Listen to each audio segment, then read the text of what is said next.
Mesdames et messieurs et mesdemoiselles, quoi qu'on dise, le Liban est à vomir.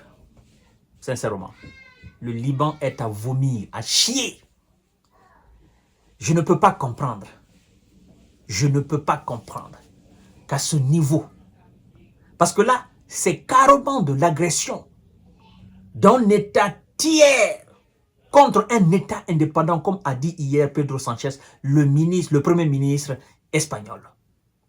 Je ne peux pas comprendre que des individus se lèvent, ils prennent des avions, ils prennent des chars, ils tirent sur vos soldats, ils envoient même d'autres au repos éternel.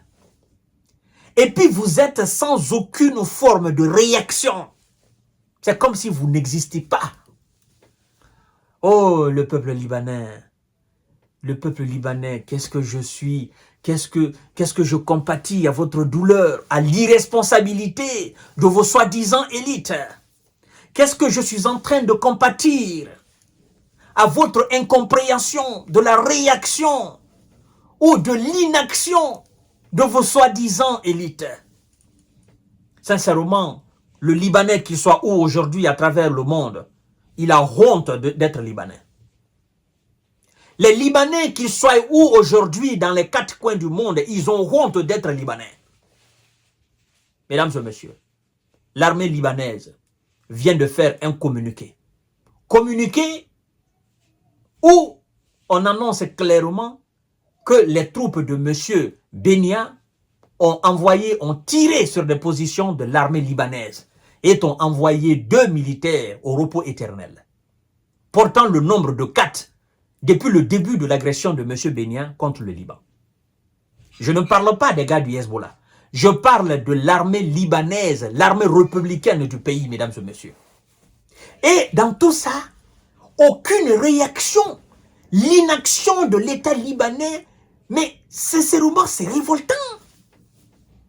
Je me demande, est-ce que ce pays a le droit d'exister? Je me pose bien la question.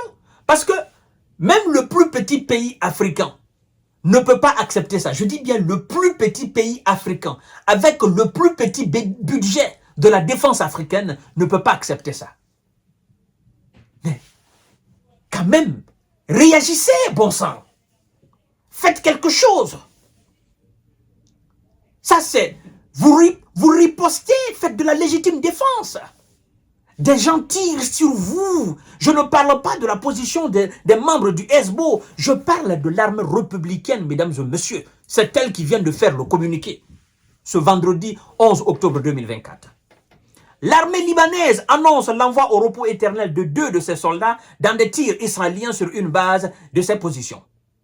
L'ennemi, parlant de l'État hébreu, a pris pour cible une position militaire de Kafra, dans le sud, faisant 2 martyrs et 3 blessés, a annoncé l'armée dans un communiqué. Cela porte, n'est-ce pas, à 4 le nombre de militaires libanais envoyés au repos éternel depuis le début de l'intensification des bombardements de l'État hébreu sur le Liban le 23 septembre 2024. Et qu'est-ce que vous faites? Nous sommes aujourd'hui à mesure d'avouer sans aucune chance de nous tromper que le Hezbollah est mieux formé, est mieux équipé, est mieux déterminé, est mieux engagé que celle qui est censée être l'armée républicaine libanaise. Aucune réaction. Aucune. Je dis bien aucune réaction. Le Premier ministre compte sur l'aide de la France.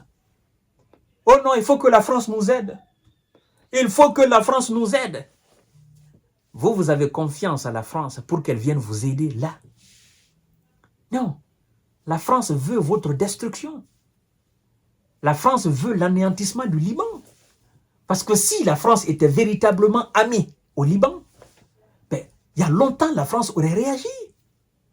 Pensez-vous que si c'était un pays véritablement ami des États-Unis, pensez-vous que quelqu'un d'autre peut faire ça? Mais qui est-ce qui entraînait les gens dans la guerre en Ukraine? Mais ce sont les États-Unis. Ils défendent leurs intérêts. La France n'a aucun intérêt. L'Allemagne, la Belgique, tous ces pays, la Hollande, l'Italie, le Portugal, tous ces pays, la Corée du Sud, le Japon, tous ces pays n'ont aucun intérêt en Ukraine. C'est parce que les intérêts sont pour les États-Unis et uniquement les États-Unis. Et donc, ils obligent les autres à les suivre naïvement dans cette campagne guerrière sur le territoire ukrainien. Et aujourd'hui, la France est incapable de dire aux États-Unis, il faut que ça cesse maintenant. Parce que c'est vous qui armez, parce que, effectivement, c'est vous qui faites de cet État un État. Sans vous, cet État ne peut pas exister. Sans vous, on ne peut pas assister à ces tirs-là. Donc, il faut que vous arrêtez maintenant. Nous aussi, nous avons des intérêts à défendre au Liban. Liban est un ami, est un pays ami, est un pays, c'est-à-dire est un pays cher à la France. Et donc, on ne peut pas rester assis comme ça, que dans la capitale libanaise, on est en train de pilonner les populations civiles, on est en train de pilonner les soldats libanais, et qu'il n'y a aucune réaction. On ne peut pas accepter. Mais la France n'est pas amie du Liban. Et donc, si les jeunes Libanais, doivent défendre leur pays, alors c'est le bon moment.